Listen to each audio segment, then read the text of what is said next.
approved for quite a while. And I put a little note in this is on the website. I think if we give a price for driving the furthest to get to our meetings, they would probably get the price if we had such a price. Because they come here from Poplar, Bluff, Missouri, and they've got a very successful business people there with West Properties. They purchased and leased houses, apartments, and duplexes in the Poplar Bluff area in Butler County, and Greg just has a real laid back way of telling us how it is from his experiences, many years of experiences. You know, I've been investing for many years. I don't have nearly as much experience. It's always been kind of a sideline for me. But so welcome, Greg West.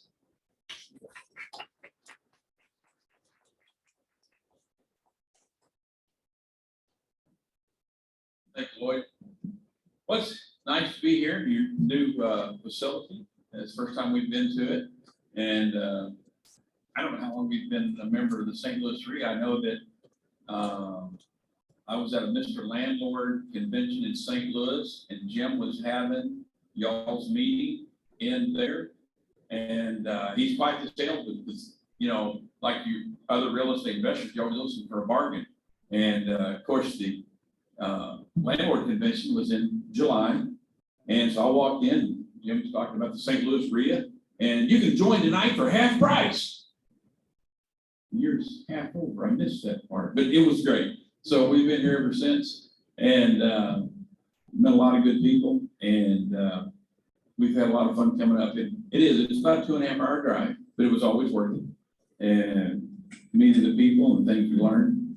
So I'll get into a little bit who we are, but one disclaimer before we start, and Lloyd, I appreciate it, but there is a typo here. We are not doing everything right, I can promise you. And later you're going to see that you can learn from a good example or a bad example. I've got lots of both. Fortunately, I've had a few more of the good examples, but the bank hasn't come to collect all the keys yet.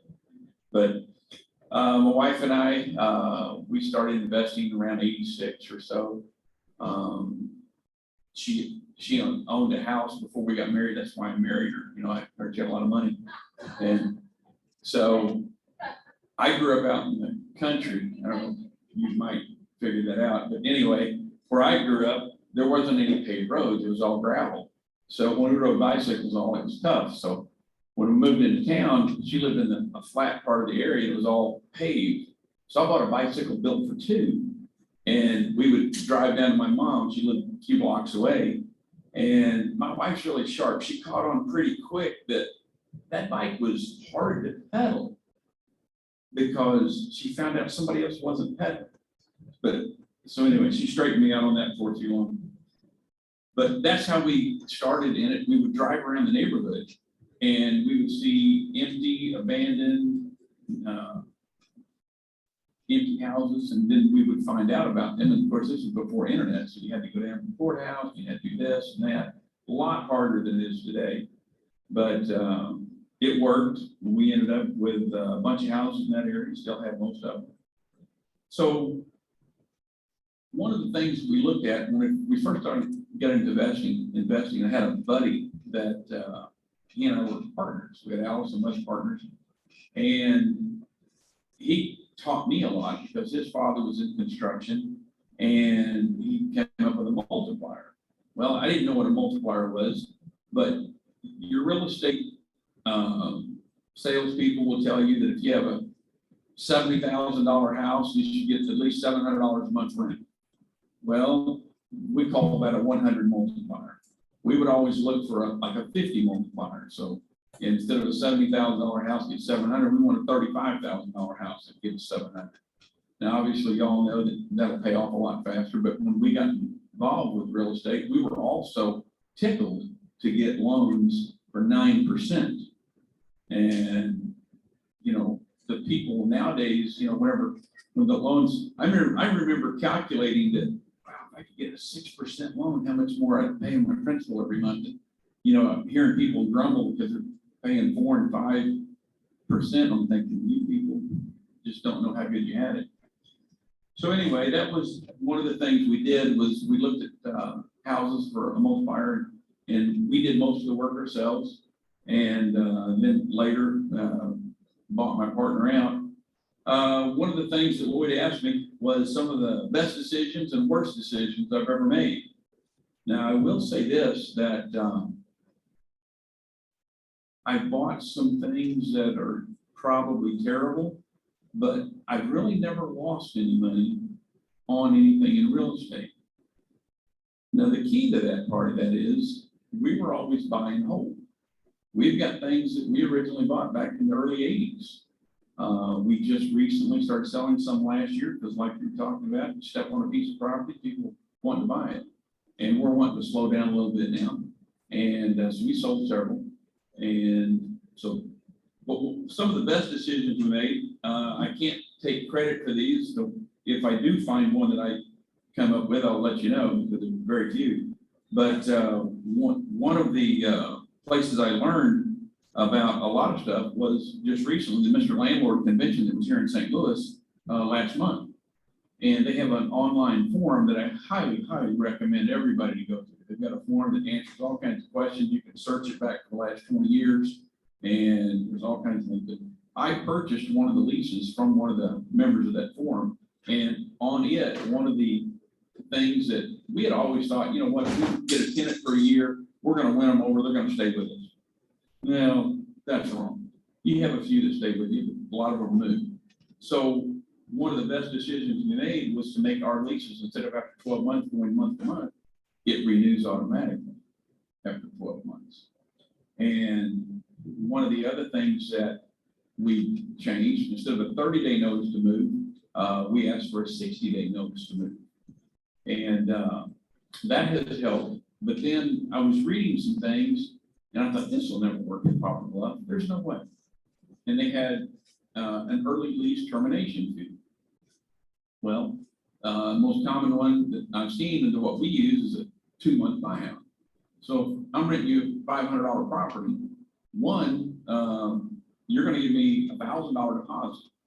And a lot of old landlords used to say, well, that's first and last month's rent. No, that is a $1,000 deposit. That's your money I have. I want to give it back to you at the end of the lease term, as long as you give me my property back so I can take the key from you and hand it to the next person. Now, I'm sure we've never had that happen very often. I'm sure nobody else has either, but it is incentive to them. And going through the COVID and everything everyone had, when you had a double deposit, it made it easier whenever the people quit paying to get them out through the court system. I don't know how long it takes here. It takes anywhere from 4 to 6 weeks to get it through the court system. And so that really helped us. But the early termination fee really helped. And then the auto renewal, because this way they're always under contract. And when their lease renews, they're still under contract for the next year. So if they want to get out of their lease, they have to do it at the anniversary of the lease.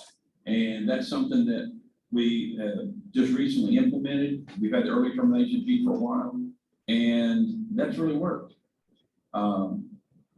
We have never tried to court the people that have pets, but we've learned some things, and there's quite a bit of money in taking people with pets. One of the things we do, it's $150 per pet, non-refundable fee if you have a pet. We just had a young lady that was awesome. She had 3 cats. She wrote us a check for $450. Now, we normally have $35 per pet added to your rent. We cut her a deal, cut her a break. We only added like $35 to her rent. And she's been awesome. So the pets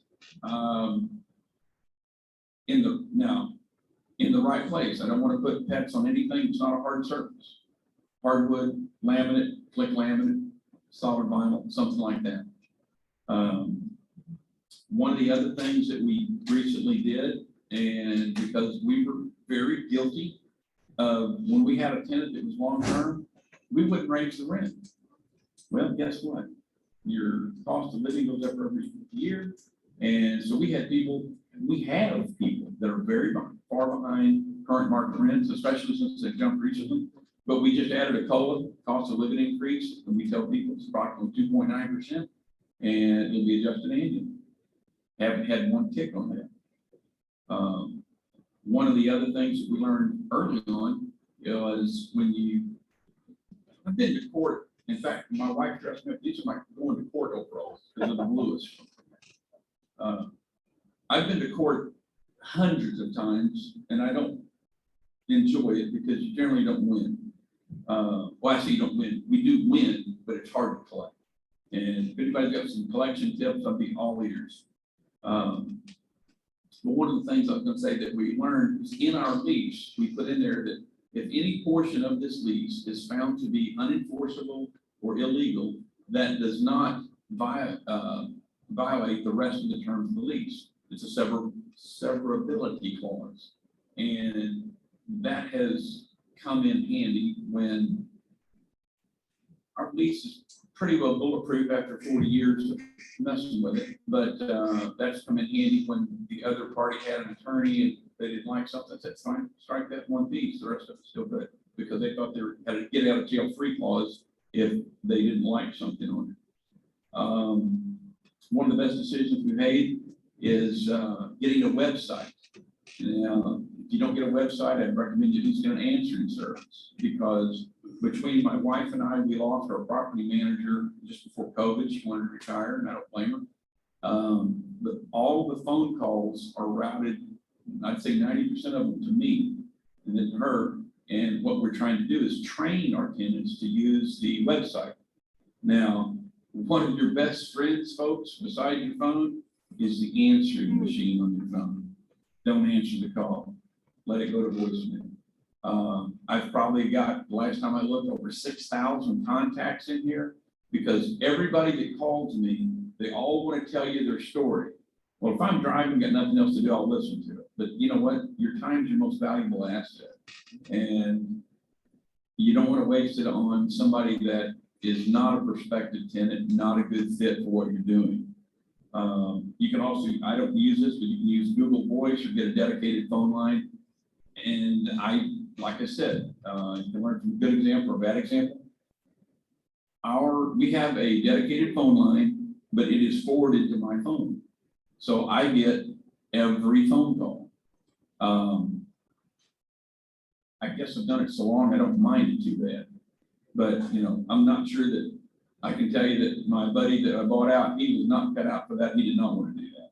So, different strokes for different folks. One of the things that I'd recommend everyone to do, but especially you younger folks, is get LLCs. When we started, we did not have an LLC. I'm sure there's attorneys in this group, and Ms. Davis probably handles all that. We are actually using Sandberg and Phoenix and Van Goder here in St. Louis to get set up with an LLC. When we started, there wasn't LLCs. They had corporations, S corps, things of that nature. But they, 10 years ago, probably came out with the multi LLC or master LLC. You can have a master LLC, and then you have each property in its own LLC. That way, God forbid you have a problem, a death, a suit, you're only risking that one asset, that one property. Now, like I said, we're in process of getting it set up. It's kind of tough whenever you got as many as we do trying to throw it in it. But as you go and as you grow, you do it, inch by inch is a cinch, but yard by yard is hard. Well, we're in the yard by yard part. I highly recommend that you do that. Vivek Patel is the attorney that we use there. He's a great guy. I actually started this process probably 10 years ago. He was speaking at, we have 4 children. Our youngest child has special needs, he has Down syndrome. And he was speaking at a conference here in St. Louis, excuse me, about special needs trusts. So we were very interested in that. We spoke to him. He explained this other to us. And I'm the holdup reason we didn't get it done. I'm probably the only procrastinator here in the room. But anyway, that was my problem. I'm sure that everyone here has calls about animals, but they're not pets. They're therapy animals. They're ESA animals. They're service animals. For $20 on the internet, you can get certification for this animal. One of the things I'll tell you is the way we handle that is when they call us, they tell them, you know, everybody here, and once you get as old as I am, somebody starts talking to you, you kind of get a feel for that person's honesty, integrity when you're talking to them. And so first thing they start out telling you how great this animal is, you know. What we do is we tell them, look, we look at everybody, fill out the application. One of the things we don't do, we don't have an application fee. There's a lot of landlords that do. So far, we found that it works good for us that we don't. And most of the time on our application, I'm sure like yours, if you don't fill our application out properly, well, you just failed the first part. Because one of the things that I've learned is you have to train your tenants to do things. If you don't train them and there's a problem, really, you know, that's on you. It's kind of like a bad coach. You can't expect the players to do their job if you got a bad coach. Well, in landlording, the landlord is the coach. So I've learned to try to be a better coach. One of the things that happens, and it's happened half a dozen times today. Get a question, man?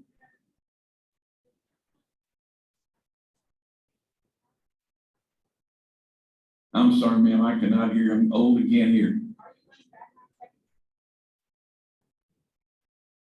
We do run a background check on our tenants, but the biggest part of the way we run the background check is one, we ask for 3 previous residences. We ask for 3 previous employment, places of employment. We ask for proof of employment, at least 2 months worth of check stubs. And if you're self-employed, which how many years had people say I'm self-employed and they were trying to, you know, pull the wool over your eyes? Well, when they say they're self-employed, we say, no problem. I need 2 years worth of tax returns. Well, when we ask those questions, that automatically eliminates most of the liars. And so that narrows it down. One of the things that is great for Missouri, and most of you folks I'm assuming from Missouri, is Missouri CaseNet. And that is awesome. So if you're not familiar with Missouri CaseNet, find somebody that is, because it reaches out and touches someone. The other thing I would tell you if somebody owes you money in Poplar Bluff, I think it costs about $100 to take somebody to court for rent and possession or small claims. And I encourage every landlord to take people to court. And here's why. I'm renting to Joe Blow here, and he's messed me around, so I've got to take him to court because he's getting ready to rent from my friend Jim Heiser, and Jim doesn't know that he messed me around if you don't go to CaseNet and see it. And, you know, there was lots of discussion that you should have blacklists of people that don't do this or whatever. No, the way to do this is you take them to court. Anybody in the entire world can find them out and see whether they're a good prospect or a bad prospect. So that's probably our strongest tool is CaseNet, as well as the application. The other thing on our application, and I'll probably, if I repeat myself, you'll have to forgive me. On our application, the people are giving us permission. Now, how many here can relate to the fact that all prospective tenants are friends in the beginning and may not end up that way in the end? Okay. And so they're giving us permission up front to check all of their work history, check all of their utilities companies, any place that they may touch. They're giving me permission to go to that entity and request any information they have. In our town, the municipal utilities covers the electric, the water, the sewer. And I can go there and I can request with my application, because they've given me this permission, I can request where they filled out the application to get utilities from the city. a lot of times you're gonna find another piece of the puzzle that you can track down or would help you later on in collection, because the way I word it is, I can ask for all of these things before, during, or after tenancy, and these things may be used to collect the debt. So far, that's never been challenged in court, so to my knowledge, it'll hold up. One of the other things, when we're talking about your time is very valuable. The older you get, you're gonna find the less time you got. And so as soon as they call, you take control of the conversation. Today, like I said, had majority of the phone calls today, they'll answer, they'll say, is this West Properties? You got anything for rent? And my wife doesn't like when I do this, but depending on the mood I'm in, I said, do you walk into Walmart, so you got anything for sale? You know? And so you take control of it, you ask them, well, you know, what is your name? I get their first and last name. That's very important to me because I enter it in my phone. I enter that in my phone, I enter the date they called, and I enter the notes, all the information they give them. It's interesting because I've got people that go back 5 years that have called me multiple times, and I can read each one how their situation has changed. Now, every one of these that goes back 5 years, they didn't qualify the first time. So that helps me to answer your question. That helps me this time to think, unless they've turned over a new leaf, I'm probably not gonna want them. And most of the time, they haven't turned over a new leaf. But you take control of the conversation. What I do is I say, well, what is your budget? What are you looking for? Because we have people call us all the time on a 3-bedroom, 2-bath with a garage, and they want to spend $450. I don't know about y'all, but I don't have any of those. And of course, then they'll say, well, what's your price range? And I said, no. They said, and I asked them, you know, what price range should I say? Well, it all depends. No, it doesn't depend. You have a budget. And so I want them to tell me. And again, this is something my wife doesn't like. They say, well, what's your price range? And I said, well, I've got everything from free to $2,500 a month. Okay, here's my price. And I love this one because it comes up more than you imagine. Free? You got something for free? I sure did. Is it very nice? And my standard answer to that is, have you ever been tent camping? Well, yeah, I've been tent camping. It's better than that. So,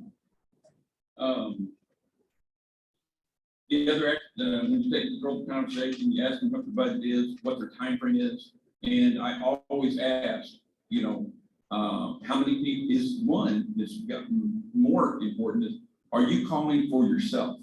Because we have so many people that are calling for someone else. They don't know anything that you need to know probably about the someone else. The other thing I ask is, how many and what kind of pets or animals do you have? Because an ESA, a therapy and service dog is not a pet, but it is an animal. So that's a very important question to ask. Don't just say how many pets. See, pets or animals. Now, I don't know about St. Louis, but the city of Poplar Bluff has an ordinance, and they tried to squash it a few times in Jeff City, but it still stands, that a town can selectively prohibit certain breeds of animals. You know, the vicious dogs that are on those lists. Our insurance company has a list of prohibited animals that if our tenant has it and I allowed it, they catch it in my residence, guess what? They cancel my insurance. So one of the things, you know, that people will understand better than me being the big bad landlord, just saying no, I say, you know, and I did. I had a German Shepherd dog growing up. German Shepherd dogs are not allowed for my insurance company. And I said, you know, I had one growing up. I'd love to rent it to you. But my insurance company won't allow it. That's the truth. So that's one of the things that we do. Okay, those are some of the best decisions. Remember I said you can learn from a good example or a bad example? Well, these are some of my worst decisions. To some people, before And even now, I evidently have sucker written right here because I have forgotten that this is a business. The young man over here, he seems to handle it very well as a business. I applaud you for that. You've learned it much earlier than I did. It's not social work. And once we learned that, and my wife came up with a brilliant idea, I'm sure the city of St. Louis has this, the city of Poplar Bluff, okay, this is my definition. Do y'all have the bears on the street corners will work for food, you know, because I tell everybody, don't feed the bears. But when our tenants have had a problem, yes, I'm compassionate, I'm concerned for it, but don't let them make their problem your problem. And what we did, my wife compiled a list of all of the agencies and charities in our area. So when we have someone that has a problem, we have a ready-made sheet that we can give them and say, look, go see these folks, maybe they can help you, but we're gonna stick to what our lease says. Because our lease says that our payment is due on the first. And they said, well, will you work with me? You know, rather than come off, y'all have to forgive me, as an arrogant asshole, I look at them and say, now, where'd you say you work? Okay, you work, we have a Briggs and Stratton practice. You have worked at Briggs and Stratton.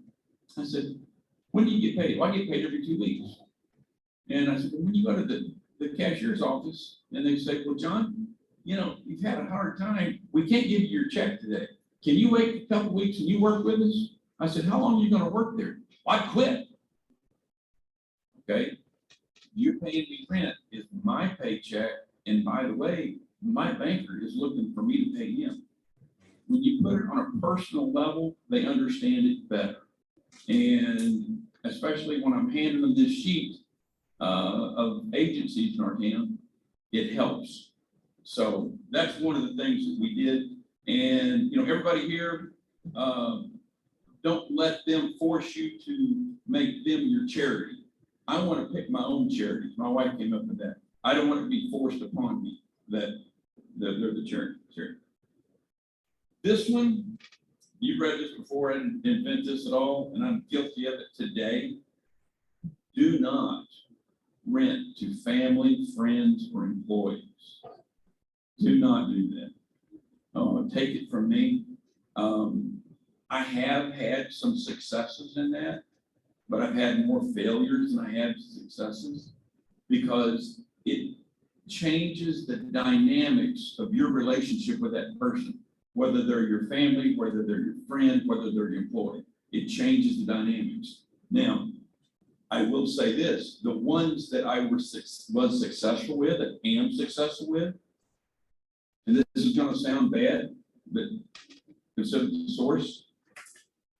It determines the mettle of the person you're dealing with, the quality of the person you're dealing with, and their integrity and their guts. Because everybody can understand reasoning and common sense. And generally, when I've had the problem, you know, you do not owe your tenant more obligation than they owe you. They give you a 30 or 60-day notice to move, they're out of there. You can give your tenant a 30 or 60-day notice to move, and they have to be out there. That's not being disrespectful, that's just the way it is. But I've never given a tenant notice to move that I wasn't the bad guy.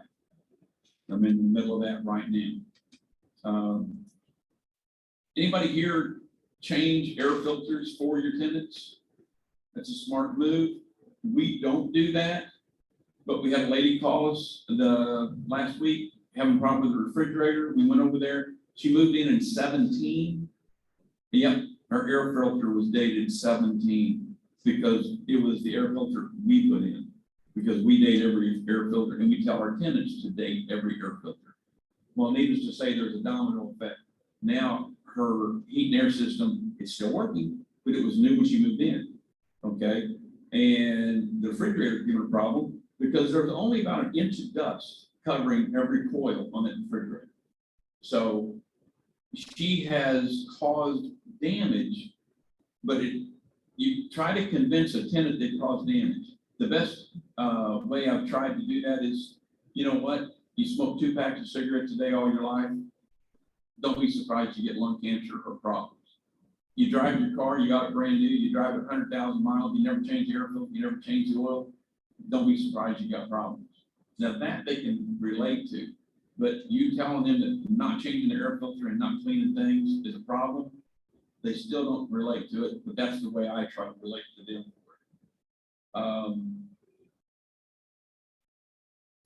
This actually goes what I've already explained, spending too much time with people to justify your rules and criteria. Because I have people call and, hey, I want to rent this house. I'm sorry, that house isn't pet friendly.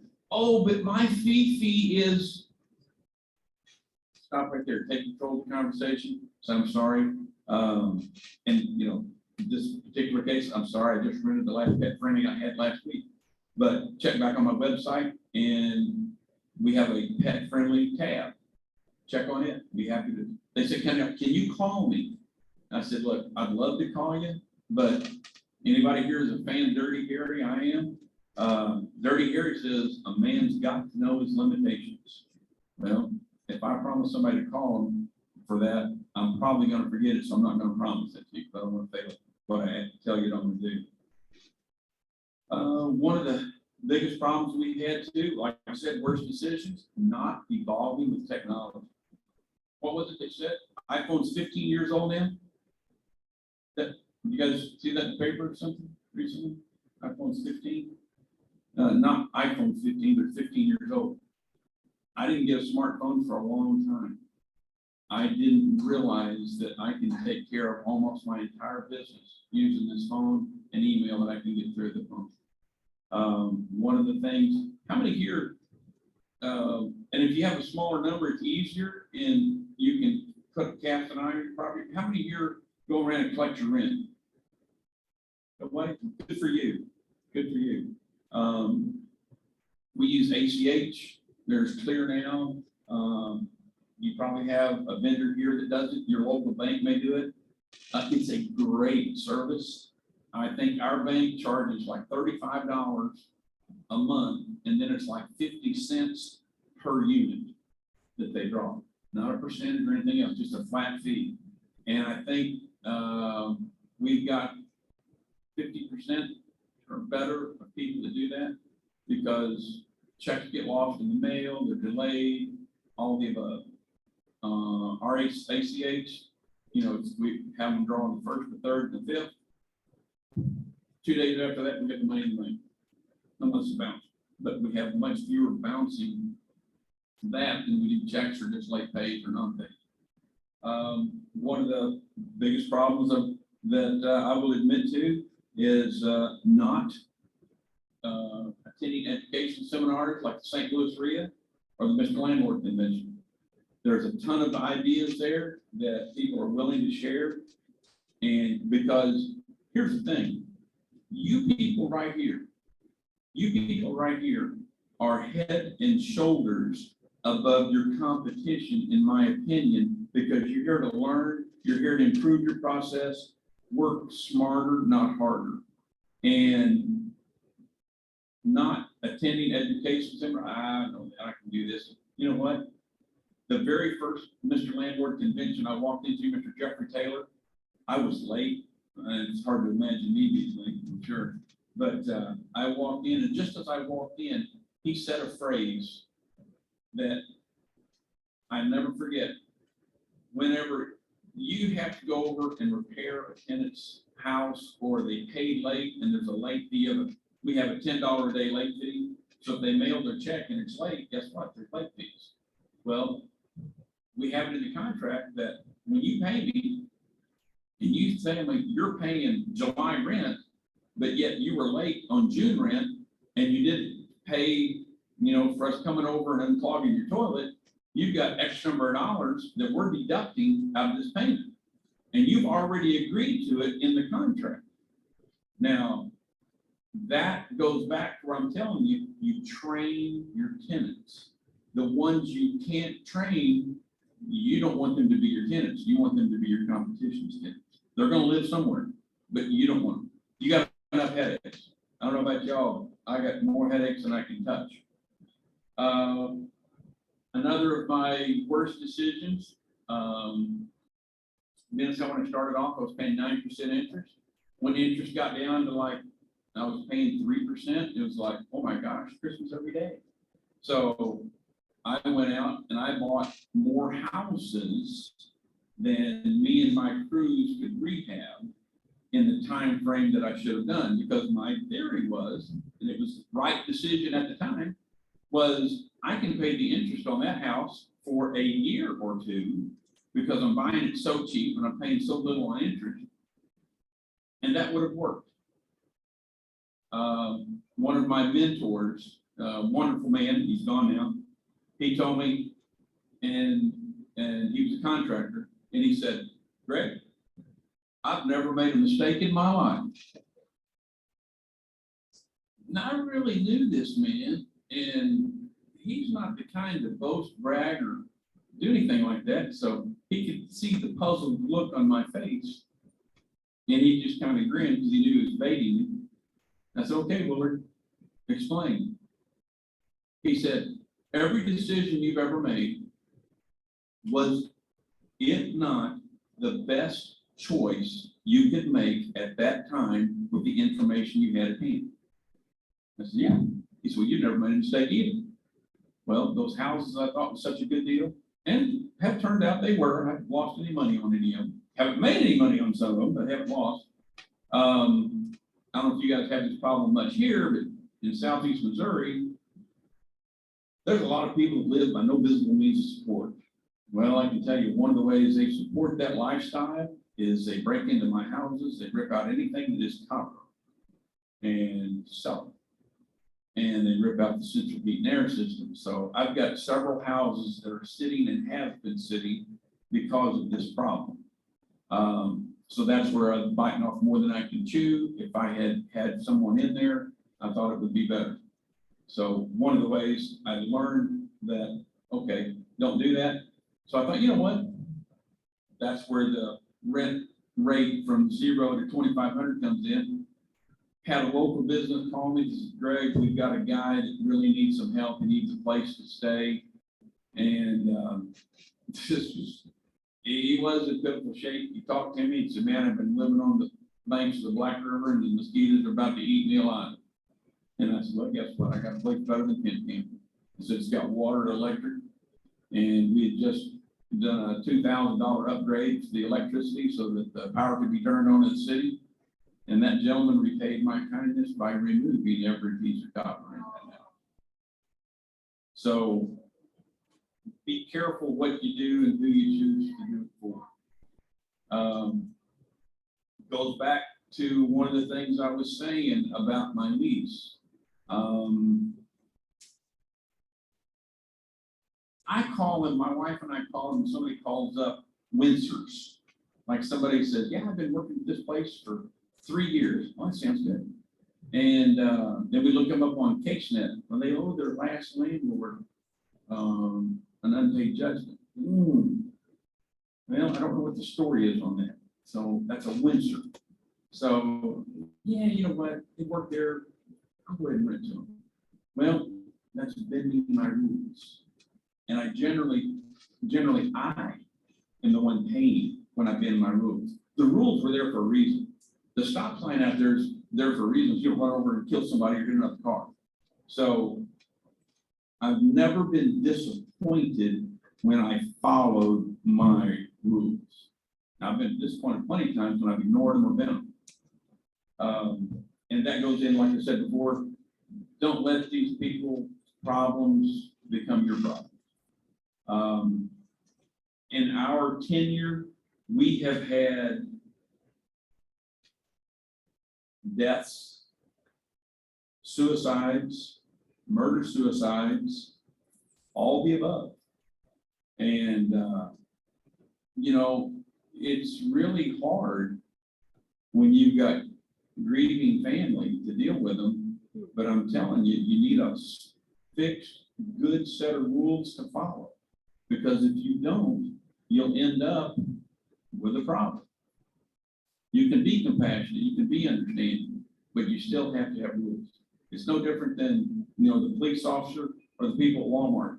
I'm really sorry, you need food for your children, but we're not the agency that does that. Go to them, come to us with your voucher, and we'll help. Now, you're gonna get, if you're landlord, you gotta have thick skin, and I'm sure that if you haven't got it yet, you will. One of the things that, or a few of the things that we've learned over time, these are a few tips. I highly recommend anybody that doesn't have a paper and pen, get one out now, because these are things that will save you lots of money and make you money. It's been hot lately. That man right over there is heat and air guy. Calling, having fix it, paying promptly. When you pay him promptly, guess what? The guy that he went to work for, and he had to go chase his money down, and the guy that he had to chase his money down, and you call him up, who's he gonna go work for first? He's gonna work for you. So pay all of your professionals, your plumbers, your electricians, pay them promptly. Hey, one of the things I've learned with my people, you can probably look at me and tell me I like to eat.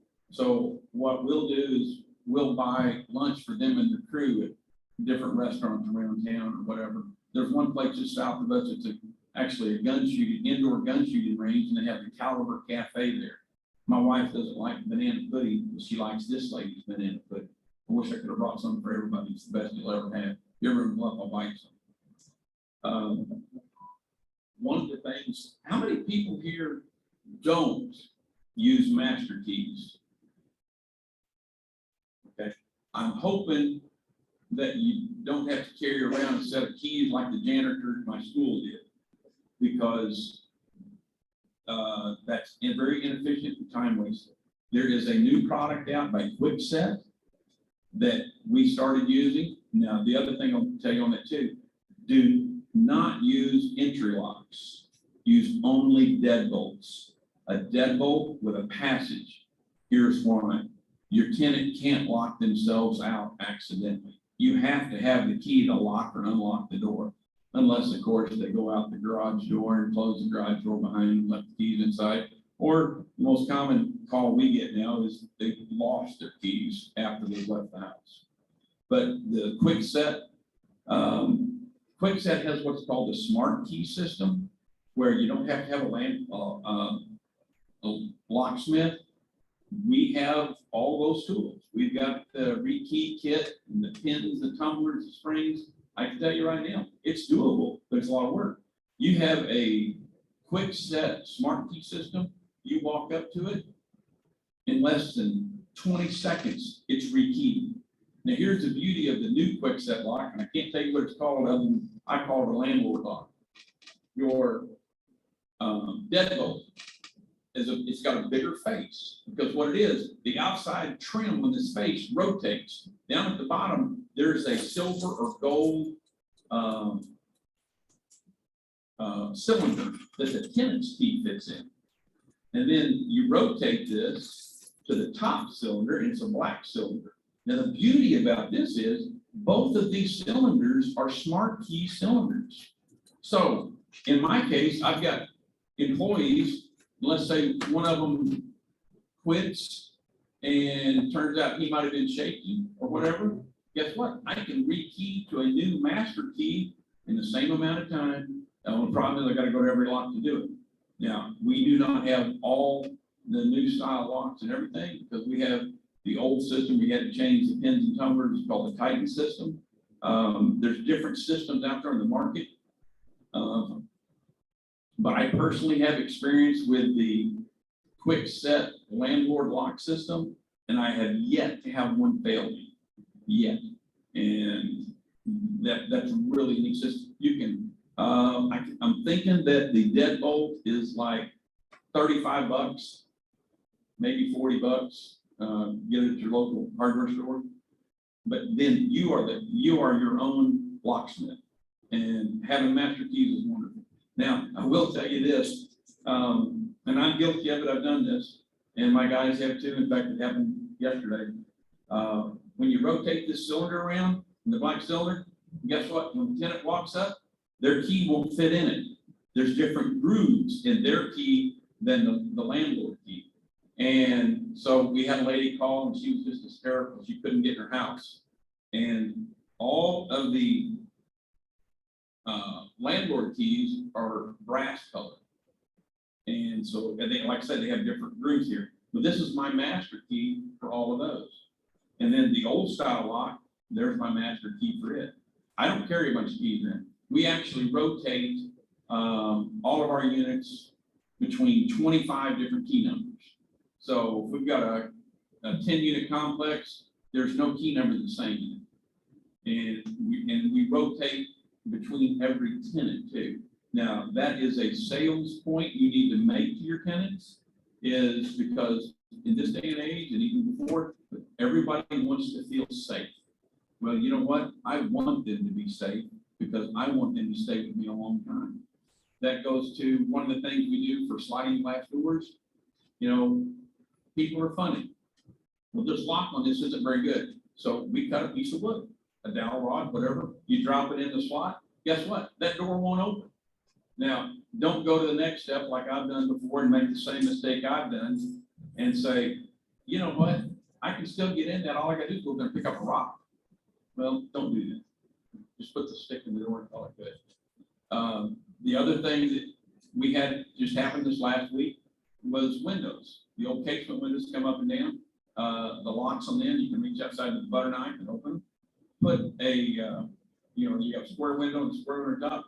Put a piece of wood in it, lay it at an angle. That way they can't lift it up. It can't go anywhere. That's cheap, it's easy. And you tell people the same thing. Hey, you've got a lock. We put these dowel rods, or we actually rip up 2x4s and 2x2s and lay them up in there. And it's gold. Now, like I said, you still get in with the rock. You don't tell them that. Yes, sir. I'm sorry. Fire code? I have no idea. Okay, I have no idea about that, but in my opinion, if you have, every window's supposed to have a lock. If it's got a lock, you undo the lock. I don't know how that would be any different from the fire code. Because if I was arguing it, you'd see, you gotta undo the lock, pull the stick out. And in worst case, and what I tell people too, what if you have a picture window that doesn't open? That's when you grab the chair, you throw it through, and you follow the chair. So I've never been asked that, but that would be my answer in response to it. One of the things that has saved me tremendously, everybody here knows if you've been in landlording more than 5 years, the change has been exponential in the tenants that you have today versus 5 years ago. And, you know, there's a reason that law enforcement officers wear a body cam, because the body cam is going to tell the truth, no matter what happened. I read this years ago when I was a kid. If you ever want to doubt history, listen to 2 cases of eyewitnesses for the same event. Generally, they're very different, or can be very different. But guess what? That camera, it only records what it sees. So when I actually have bought body cameras for my guys, I just haven't figured out how to make them work yet. But what we do now is when we go in a place, we either turn the audio on, recording, we turn the video on. And especially if we have a cantankerous tenant, I'll walk up to the door and knock on it with the video on. We did this today. The lady that I was given 30-day notice to move, she has to move by the end of August. Well, she doesn't understand why she has to pay August rent. Okay, but I save those recordings. I pull them off the phone, I put them on a hard drive, I leave them there. Don't think, okay, it's been 2 weeks, it's been a month, there's no problem, you delete it, because there's a statute of limitations. They come back on you for a year or 2. So hang on to them. It's very important. Along those same lines, what we do is before a tenant moves in, we meet them there. I literally take an iPhone. Now, I'm back from the time, I know some of you can relate to this too. When you took pictures, you got a 16 film roll or a 32 film roll, and you had to go get it developed, and it cost a lot of money. Well, guess what? I can take thousands of pictures on here, and they're all free. So I start at the front door. I take a picture of every inch of the yard. I take a picture of every inch of the outside of the house. And then I meet with the tenants and I take a picture of every inch of the inside of the house. I open the cabinet doors, open the drawers. I take a picture. Anybody had to replace a crisper on a refrigerator lately?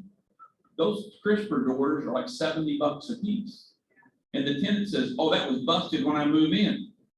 Okay, we'll see. It might have been, because we don't replace everything if it's functional. But what we do is when we take that picture, I have the tenant pointing to whatever the discrepancy is. Or if the tenant is not with me, I'll put my finger in the picture and take a picture of whatever the discrepancy is, because I tell them up front, I don't want you to be responsible for anything you didn't do. But if I walked outside and put a scratch on your car, you would want me to pay for that door to be repainted. This is the same thing in reverse.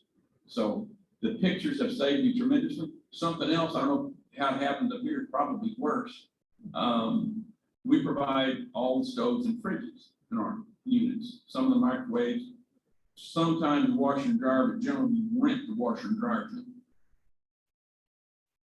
Can you positively identify your stove or fridge? I couldn't until we started taking pictures of the model and serial number, because what happened was we had one stolen.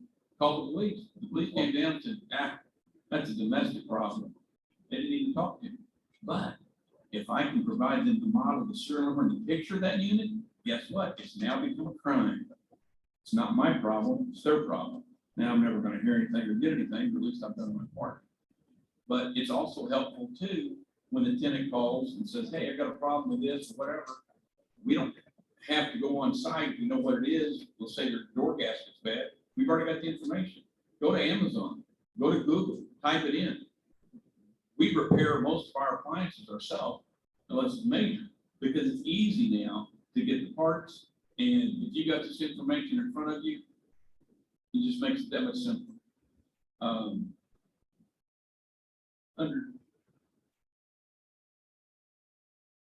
On the application, you make a decision based on the data you get, not from your fee. Because, we don't use credit score reports. Quite frankly, my wife and I joke, if we use credit score reports, we probably would rent to half of our tenants. But we have some really good tenants. We also have some that slip past us in the screening process, and we pay the price. One of the things we do require you have this is renter's insurance if you have any type of pet or animal. That's required. Now, we encourage them to have it, but until this point, we haven't made it mandatory. We thought about raising the rents $20 a month and just buying the renter's insurance for everybody. We haven't done it, but we do encourage them to get it. But when they do get it, you must be listed as additionally insured. Here's why. You go and you get renter's insurance and then you quit paying it. I don't know. But if I'm listed as additionally insured, the insurance company sends me a notification, say, hey, this guy quit paying his insurance, you're going to be dropped. So that's why when you go to the bank, borrow money for a car, and you have to have insurance, the bank gets notified you dropped your insurance. Same type of thing, listed as additionally insured. Already told you about CaseNet. Super valuable tool. It's free in Missouri. We rent to, a few years ago, I don't know if y'all are aware of this or not, but folks that had developmental problems or mental health issues, there was a big hospital, loosely termed hospital, in Farmington. Well, years ago, they did away with that. They decided that for whatever reason, needed to be improved, and they came up with ISLs, individualized supported living. Does anybody rent to any ISLs or have that now? Really? Oh, you did? Okay. Well, that is a double-edged sword. It can be good and it can be bad. What happens there is we've had them, and I'm just going to tell you, walk in with your eyes wide open. The ISLs will try to snow you and say, well, this person is their own guardian, and they have them sign the lease. No, you don't do that. You have the guardian and the company you deal with sign the lease. This has cost me thousands of dollars, and it's also saved me thousands of dollars. Because we had one home, more than like $8,000 worth of damage, and in fresh remodel, we had to go all the way. This was the learning curve. Anybody that says that if you don't go to college, you don't have to pay for your education did not become a landlord, because you pay for your education every day. I don't know what kind of degree I have, but I can tell you I've spent more on it than an Ivy League school. No doubt in my mind. But we had to go all the way to Missouri, our senators and our representatives to get paid on this case. So if you have ISLs talk to me, just be careful, have them sign it. One of the things that we do is in every cabinet, in every house, we put a plastic sheet protector. And in this plastic sheet protector, we put in there the move out procedure, and we put in the maintenance information procedure. That way they can't say, well, I didn't know how to tell you. Yes, you did. And one of the things we added when I'm taking the pictures, I take a picture of the tenant pointing to those two pieces of paper. They can't tell me they didn't know they were there. The other thing on the picture that I missed, or maybe you're later in those, is because, like I said, we have unfortunately had some deaths. And so now in our lease, it says that they know that all the smoke detectors are working, and from this point forward, it's their responsibility. We go through, we make every smoke detector squeal, and then we have the tenant pointing at it. We take a picture of the tenant pointing at the smoke detector. We put in more smoke detectors than is required, because smoke detectors that we buy are cheap and they work good. They're like $6. Now you can get those 10 years or what have you. I don't recommend those for rental purposes, because the tenant's going to tear them up trying to change the battery if you have a decent tenant wanting to change the battery. What I tell all my tenants, just like you hear on the radio, at the time change the battery. Your clocks fall ahead or fall back and jump forward. At that time, to change your batteries. Because I won't say we lost the case where this two people passed, but the problem was, anybody ever had tenants take the batteries out of the smoke detector? Okay. Unless you can prove there were batteries in it, what they do is the insurance company, really, they bully you. Because if they take you to court, you're going to have 12 of your peers sitting in a jury, and you have to prove beyond a reasonable doubt that it was there. Well, we found the smoke detector. It had melted off the wall, but there was no battery. Well, it was by the kitchen, and the state fire marshal, everybody came down, investigated. It took 18 months, blah, blah, blah, blah, blah.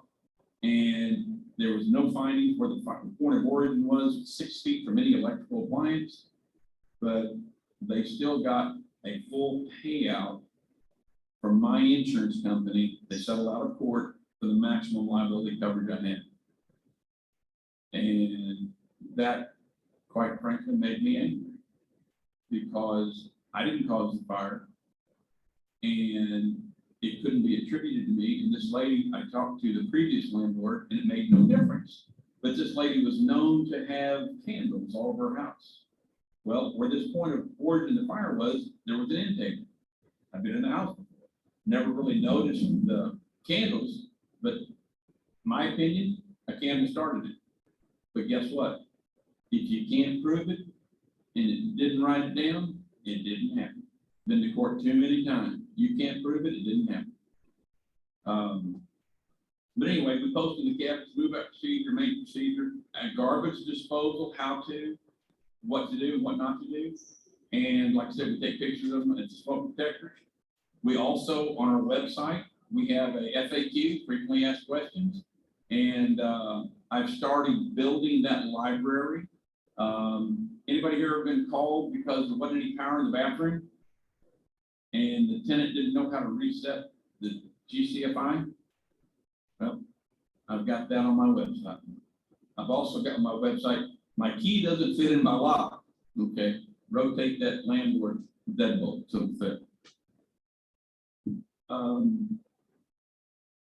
And we also take the same pictures after when they move out.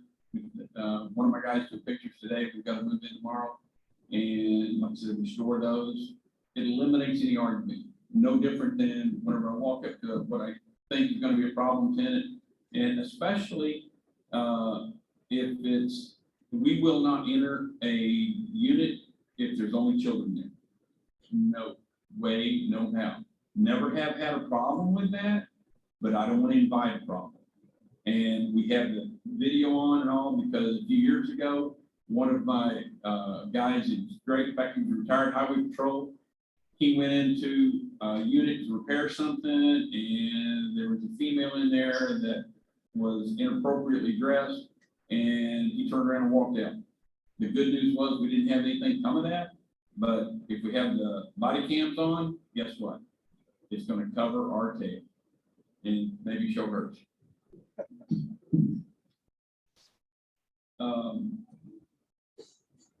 The other tip is know the air filter size of your units. Show your tenant where the air filter is. Show your tenant where the breaker box is, and show them that you can flip those breakers off and on and it won't kill you. I've had so many people, I'm afraid of that. I said, there's nothing to be afraid of. That's what this is for. You turn it off and on. I've had so many people. Now, I know the city of St. Louis probably has more gas than we do, like gas stoves and things, but in all my years, I've only had 2 people that were disappointed that we didn't have gas heater or gas stove. Everybody else wants electric. Yes.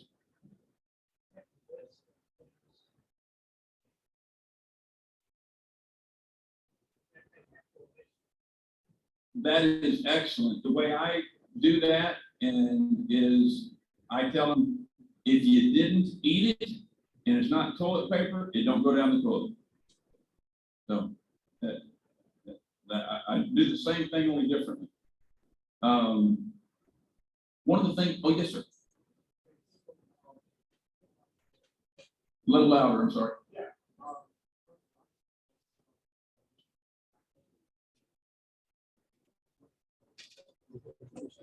Hang on.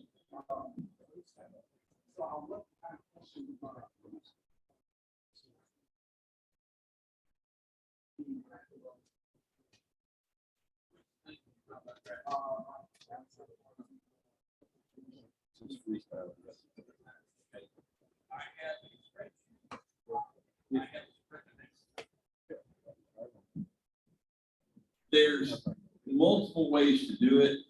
We actually looked into Appfolio and Buildium, which are online, property management software. But we have not decided to do that because it'd be rather expensive for us. You know, they charge like 10% or something like that, and that'd be pretty healthy. So I actually use Excel spreadsheet, and I have it based, just got columns, address, rent, the type of heat and air electric, or gas, and I specify, you know, it's got a gas stove or gas heat, whether it's got a heat pump. On that same line, I also put, and you get with me after the thing, I can show you what to do. I also put the air filter size. And one of the things I just started doing, and my wife keeps track of it separately, is the key number. And our key numbers are N1 through N25. Well, I know which unit has what. And then my master carpenter, he keeps the list. And then he updates us. So we keep track of it through Excel.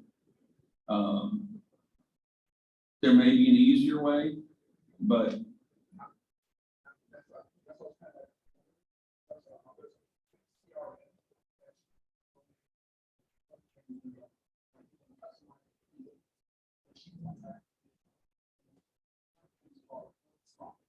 HubSpot. Yeah. And it has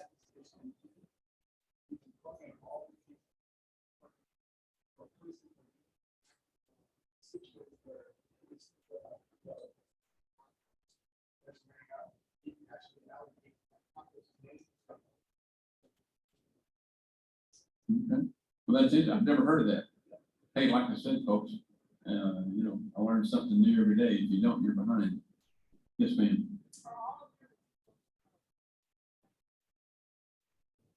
We, she's asking, are all the rentals long-term or short-term?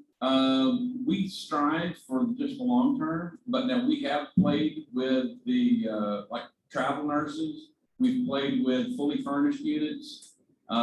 We've done all the, in fact, the unit that my guy took pictures of today, is a short term. When I say short, it's an 8-month lease. They only wanted a 4. And I told them I'm not interested. They just changed their mind. Well, we have that unit would normally, the lady that just moved out of it, they rented for $750, and I think we're going to get $1050 out of this unit. We did not furnish it, but it was just a short term. We did have furnished units for, and we still have some, but for the travel nurses and things. Med students, what do we get for that over the regular? $875 on a unit, regular rents for $675, but those generally, the people I'm talking about are generally going to be there for 1 to 2 years. So for $200 extra, I'm getting $2,400 a year extra. So that's $4,800. I'm not going to have $2,000 in the furnishings in. We put beds, sofa, chairs, linens, pots, pans, all that, vacuum. You're not going to spend $2,000 for that. So what we looked at was, we did that and we figured we'd get our money back in a little less than a year, and then anything beyond that was gravy. So we have done a little bit of that. And we were lucky we didn't have anybody that did that and then move out soon, because our move out soon is only, at that time, it wasn't anything.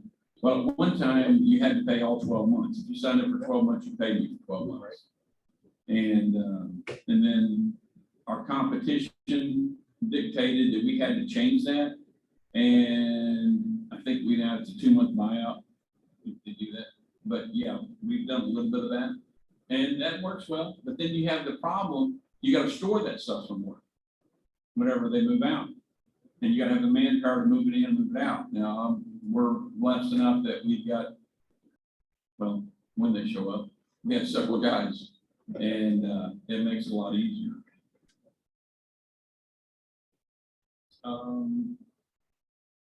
The pictures before and after are huge.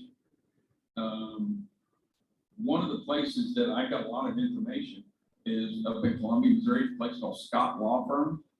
He's got a lot of question and answers, but if you go to Scott Law Firm in Columbia, Missouri, I learned a lot just reading through his stuff. One of the things we do, we're in a small town, our town is 18,000, the county's like 32,000 or something. We get to know all the neighbors around our rental units. And I call them my neighbors because they are, because that's my house. Even though I'm renting to somebody else, these are my neighbors.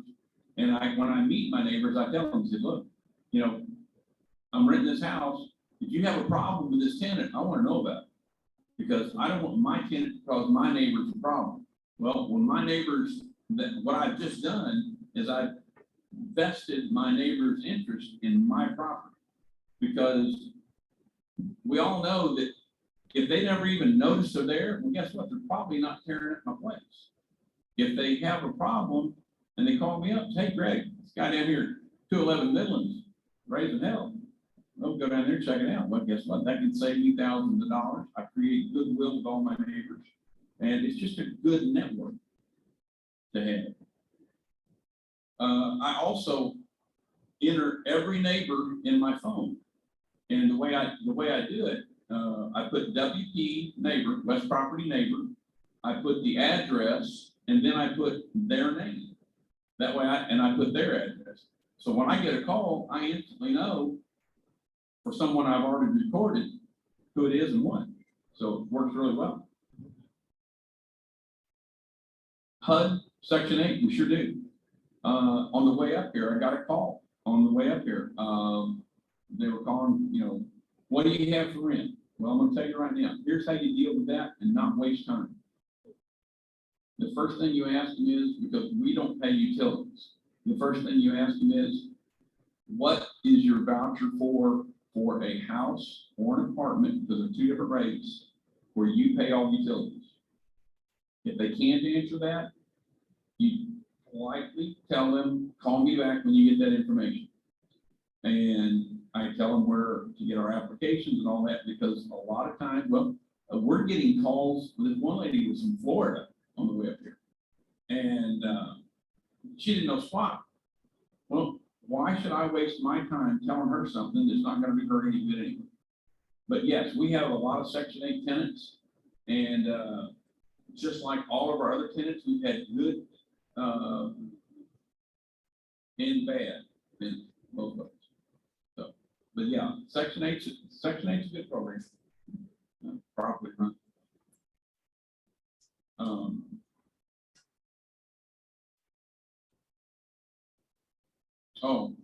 Tips that we try to do is create good relationships with your vendors. If you got a plumber, pay that plumber promptly. Pay everybody promptly. This way, when they call me, they're not thinking, man, I did a job for that guy and I hadn't got paid. They're thinking, man, I paid him, I had to check the next day. That's what you think. And then whenever they do that, they're gonna put you at the top of your list. Everything we have is master key. If you're not master keyed, I highly recommend it. The keys I was telling you, the landlord lock, what's that? It's easy to master key. Yes, ma'am.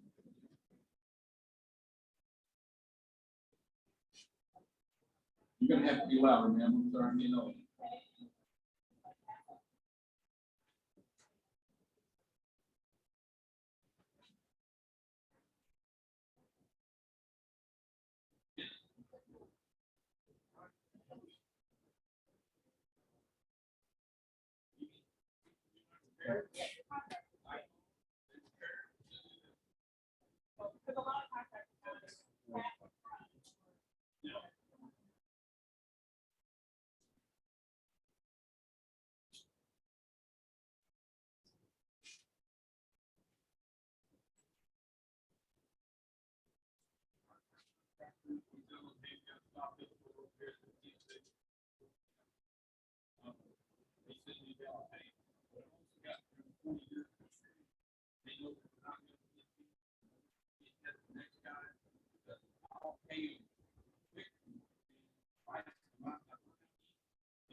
And the next guy, when they get a call.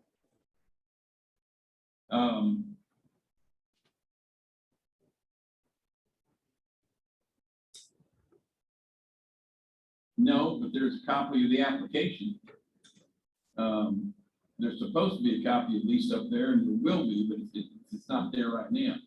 But there is a copy of the application. And I can tell you, the application is golden as the lease is. That last page where it tells things, because you're always friends in the beginning, but you don't always end as friends.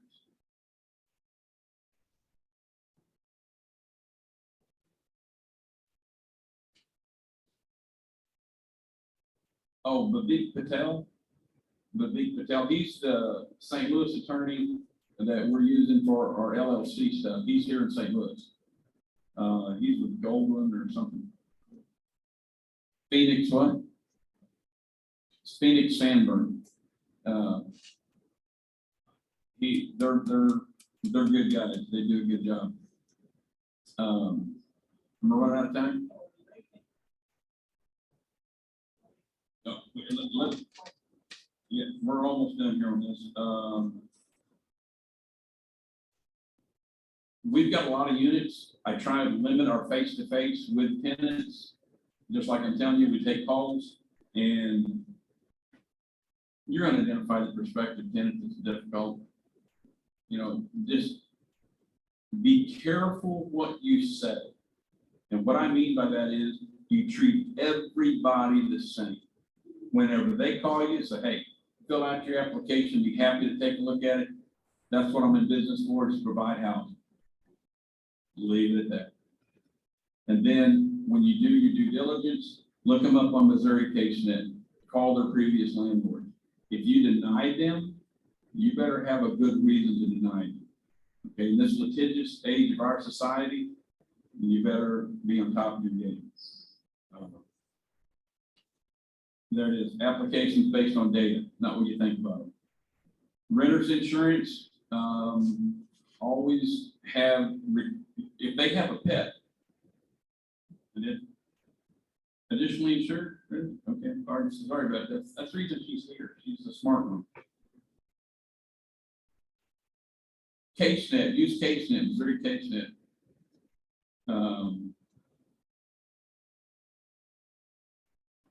You sure I talked about it? Did I talk about it? All right, I believe you can. I gotta go home regardless.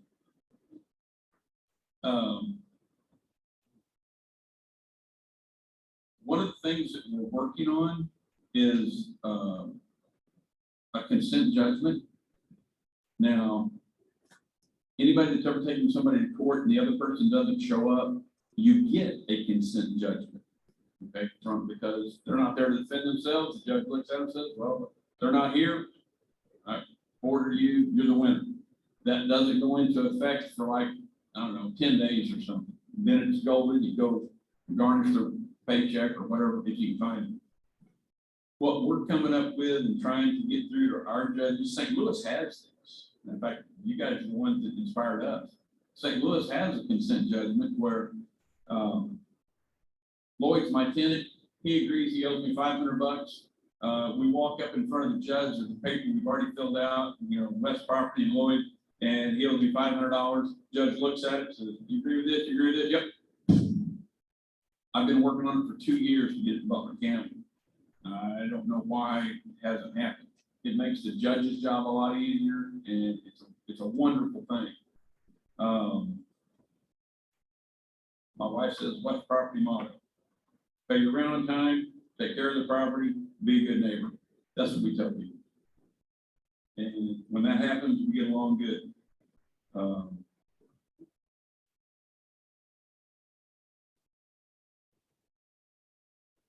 But I guess I'm ready for you. Star blank devil.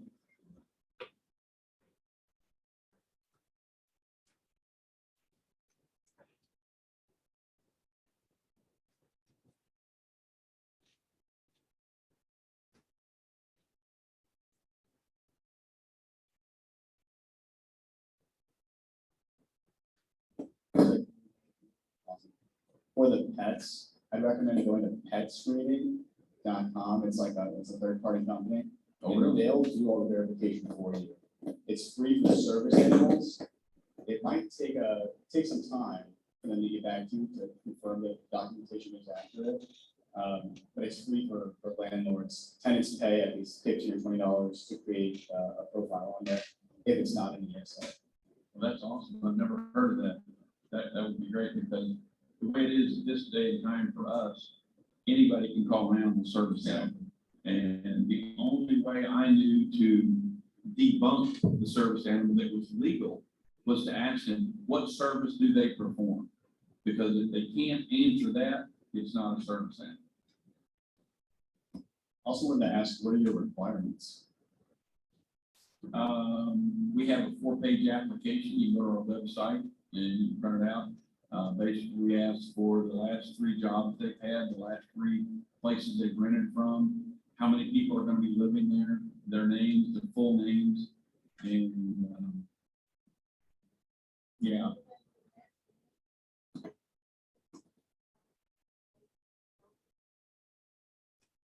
Yeah.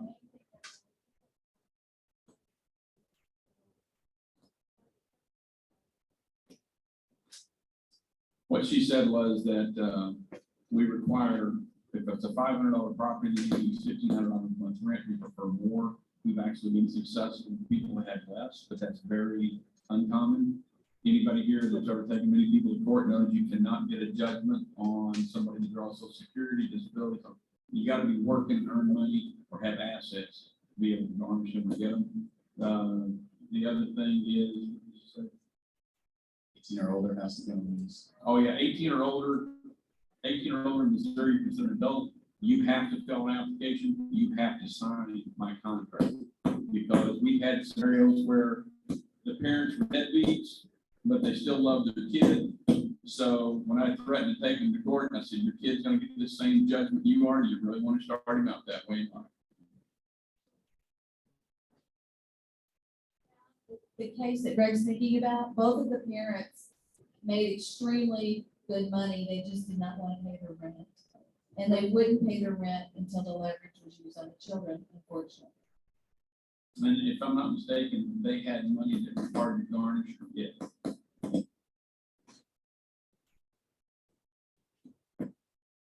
Follow-up question to that. What do you do when a prospective tenant asks you, he just asked you? Okay, repeat. What do you do? I've got a great memory, just really What- short, what he asked me.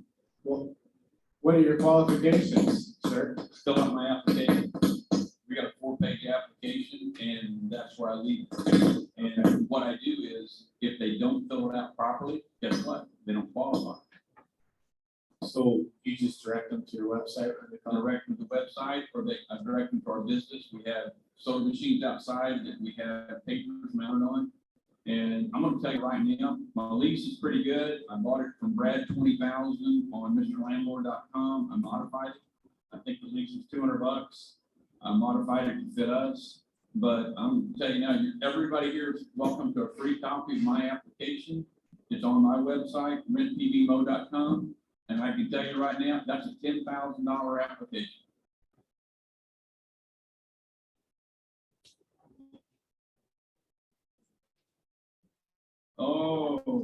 Oh my.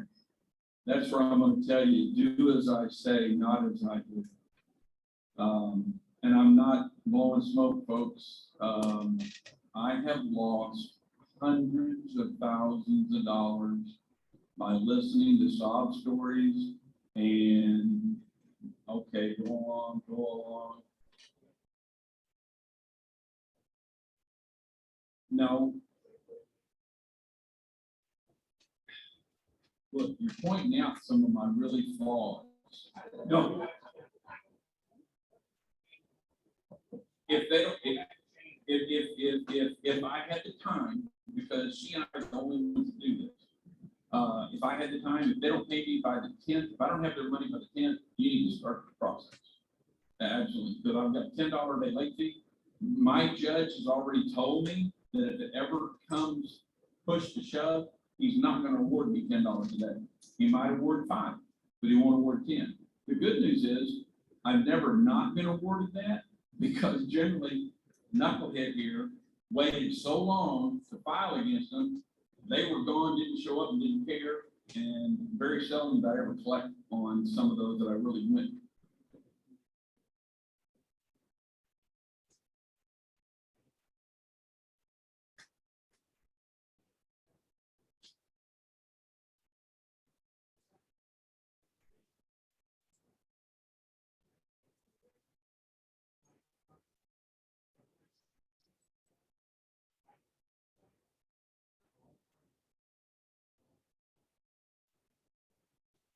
What I'm gonna tell you is what you just said is golden, but we've got more than 100+ properties, and it's only the 2 of us dealing with it. So if you've got fewer properties, I would absolutely recommend what you're saying, because it's really hard to catch up, especially when people are living check to check these days. They get behind. We've made lots of payment programs with people, and we've had successes, but I've had more losses than I've had success. You know, we're compassionate and respect that. Just like I tell them, how long would you continue working at your job if you didn't get the paycheck at the end of the week? That generally gets their attention, but I'm generally the knucklehead that loses. Don't listen to her.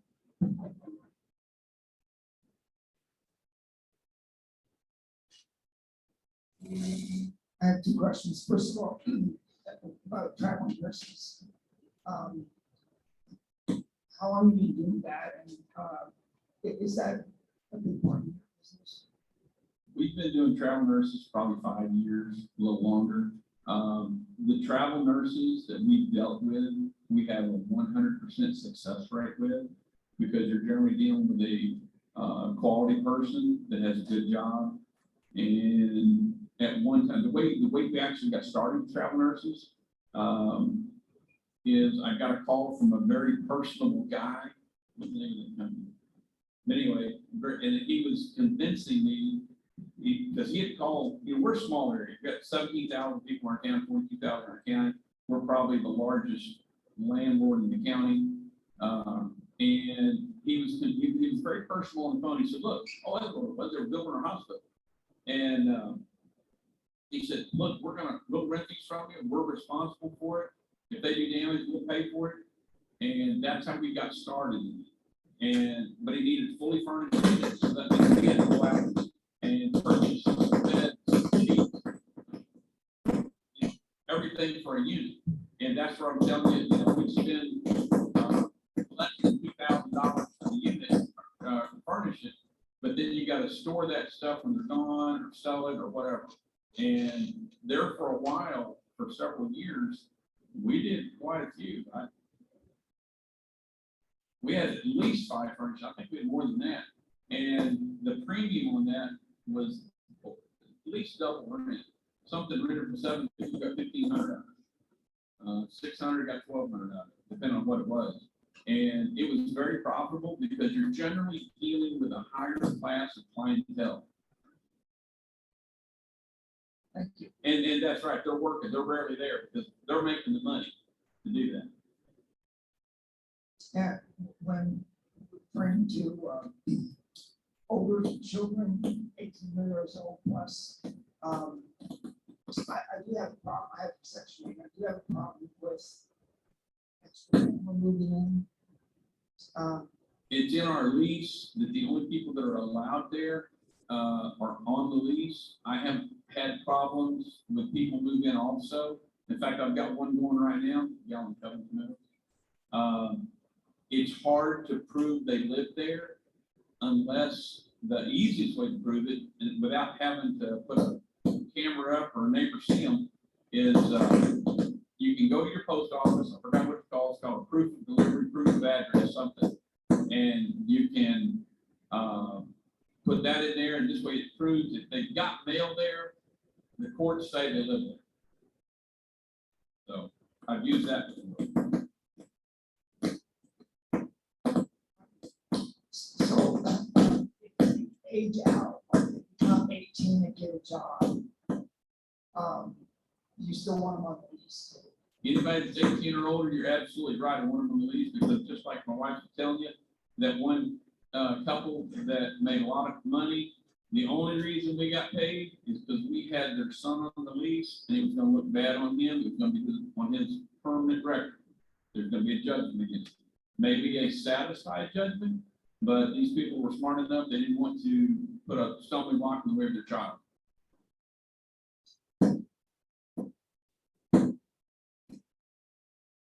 My better half here in the US.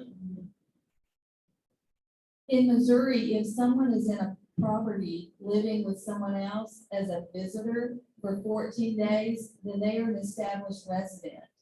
14 days. People. Something we have a real issue with is someone will move someone else in and then they have a conflict and want them out. Then they come to us and say, well, they're not on my lease. And they want us to take them to court and evict them. And we can't do that. What we tell them is, you moved them in, you're gonna have to be the one that goes to court to move them out. So be very cautious when you have younger people, say, make sure you don't, have somebody move in. Or for instance, younger people, if their parents are co-signing and they split the sheets, if one parent co-signed and the other one didn't, and the co-signer kid moved out, the co-signer parents are still on the hook for that lease. So those are cautions that we do. One other thing I want to add on 3 times the rent. A lot of younger people haven't had a lot of financial training. So a lot of times we'll sit down with them and just do a budget sheet.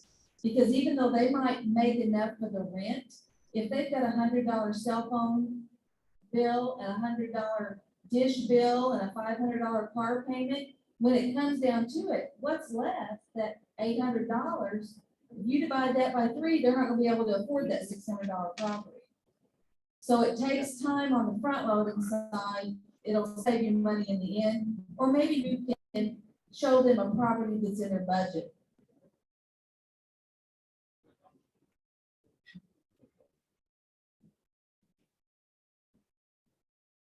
What I just set out, folks, there's 2 copies of our lease there.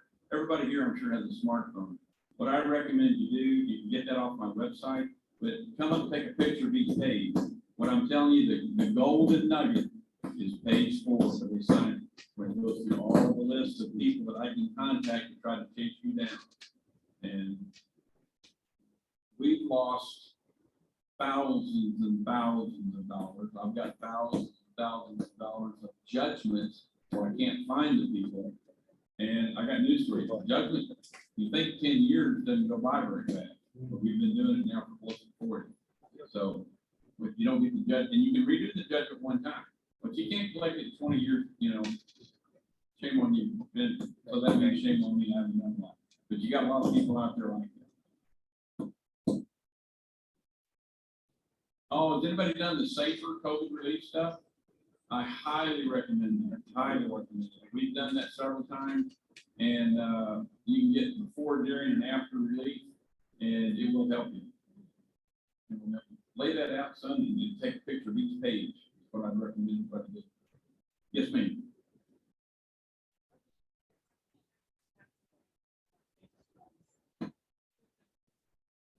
I couldn't hear you. No, I was just gonna say, my tenant actually passed away and I got safer funds, because it was already in the process. I had a couple things to finish up, but they actually paid me, because I was holding it. He ended up getting COVID and passed away. But I was holding his unit when he went to the hospital, and I ended up getting the 3 months back in the 5 months ahead that I had asked for. Good for you. Yeah, and then on my leases, I actually put on there, if my tenants move somebody in after the 14 days, I give them 2 weeks for a, family friend coming over. But I actually charge them additional money. And it says it in the lease for if you have somebody living here and I don't approve them, I can charge you money, additional money. So, Good for you. One of the things that the guy that I bought my lease from, he has in his lease, and I have not put it in mine just because, whatever reason, but I need it. It's the same thing you're saying. But what he does in his lease is if somebody else moves in, he adds $50 for the person, but it goes back to the beginning of the lease, no matter when they moved in. So they've been there a couple of years, they moved in, you had $50, 24 months, $1,200. So that's a deterrent for them, but it's also a cash flow for you if you can collect. Anybody else got any questions? Happy to share any other failures I've got. You're welcome to ask questions. But the ACH, now something I haven't done and I want to do is get a backup credit card. So if the ACH bounces or check bounces, and this is going to be pre-authorized by them, I'll get a $10 a day late fee, and I haven't got this done yet because spending too many plates. They give me a credit card and they've already authorized me to debit. So I think that one's very powerful. It's also one that you're going to light somebody up when you do it. But, they agreed to it, they agreed to it. And like I said, you're always friends in the beginning. They're wanting to get in that place, so they're willing to agree to reasonable terms. Those are reasonable terms, because I just looked at them and said, you want paid? When do you get paid? I want paid too. So that's something I'd like to do, and I haven't got done yet.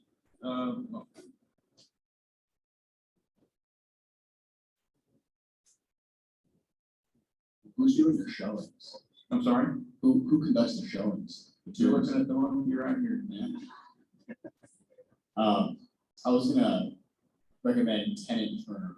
If you've ever used that, kind of going back to the whole software.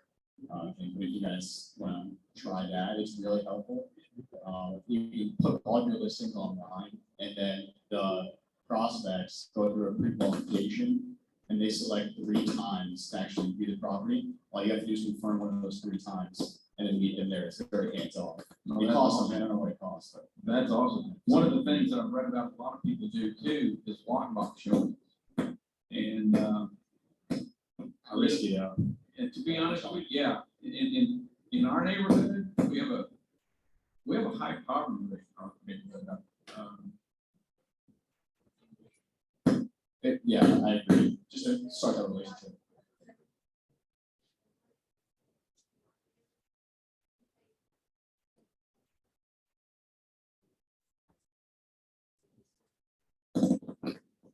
I mean, I think the I media, wouldn't recommend the lockbox personally, but the tenant turner is nice, because you can just set it up to match your schedule, so you don't have to monitor them. Snakes a little more mindless.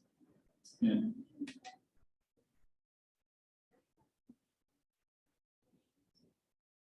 Screen, we usually did that on a telephone call, but now we pre-screen the application. So that's the first step before there's ever a viewing. In the good old days, hey, I want to look at that property, I saw the sign in the yard at XYZ address. And we'd run over there maybe 10 or 20 times a day. We don't do that anymore. when the people call me, like I say, I get 99% all the calls. And I've got in my phone, saved notes, and I get their name, I get their phone number, and I just forward this note to them. And it tells who we are, where we're at, where our website is. And then I've got another one that has a pre-screening form that they can fill out and send to me, and all goes through my phone. So, yeah, I mean, it does keep you pretty busy, but, you know, we've got several users.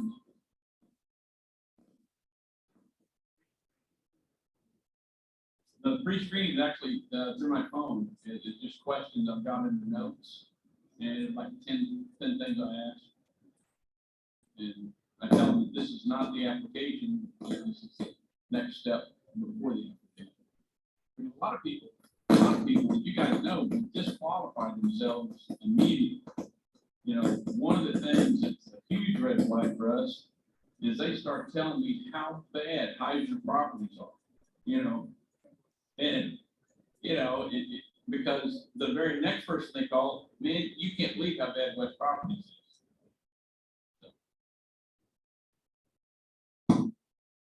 Anything else I can help with? Because our website is rent, R-E-N-T, P-B, Poplar Bluff. No. Oh, yeah, rentpbmo.com. rentpbmo.com.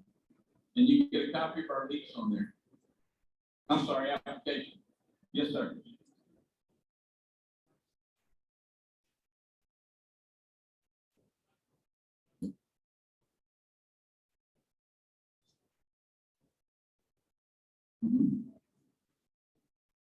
Yeah, that's right. The case net will reveal that. They've got assault on the record. Now, only in Missouri, they whoop somebody in Florida, you're not gonna know what the, but yeah, the case net will reveal that also. On CaseNet, something that, since I screen most of the applications, I look at all the traffic tickets.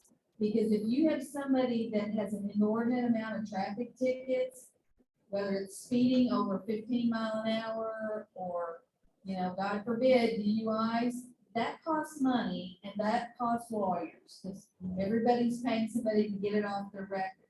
So if they're paying out, you know, everybody gets one every once in a while. But if you've got 5 or 10 in a year, that's a flag. You know, you hide some tickets from me. Our website cost about $3,000, $4,500 after we tweaked it. If you go to our website, it's, the very last page, it tells you its name, creator. 9th Green. Yeah, CDI, Creative Design, Incorporated, Dave Green. And a funny story on that, we're in Poplar Bluff. When I found this guy, he's in a little bitty town smaller than mine in Malden. Now, he's recently moved up to Columbia, not far from you here.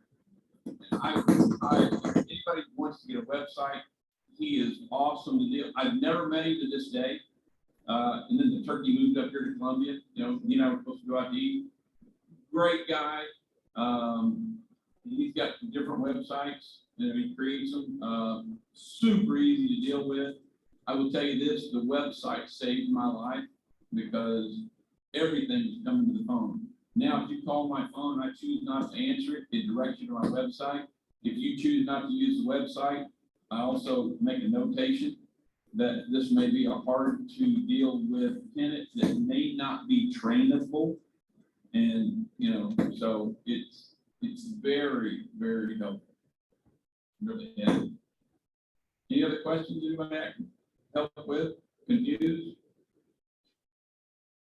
All right, well, hey, thanks for having me, guys. Oh, thank you, Greg. And you too. Go. Hey, I'm gonna play a few of these over here too. This is actually from your court, St. Louis County, the consent judgment thing. And this is something, like I said, I'm trying to get past in Butler County. I've actually printed off a few copies, somebody can take, you're welcome to take copies of it. While you're still friends, and they owe you money. All you gotta do, guys, up here is take this, fill it out, get it notarized. Then all you do is walk up and hand it to the clerk. I think you still gotta pay the $45 or whatever it is. But it's done. You don't wait till your enemies. Get it done, you know, what they say, a stitch in time saves 9. When the first month that they're having a problem, hey, look, I know you're having a problem. You owe me this money, I'll let you out of your lease, you know, cut a deal with it. Get that unit empty, get it re-rented. You know, don't do like I've done, and let that sucker sit there and build up thousands of dollars worth of rent that you're never gonna collect. Thank y'all. Hey, thank you.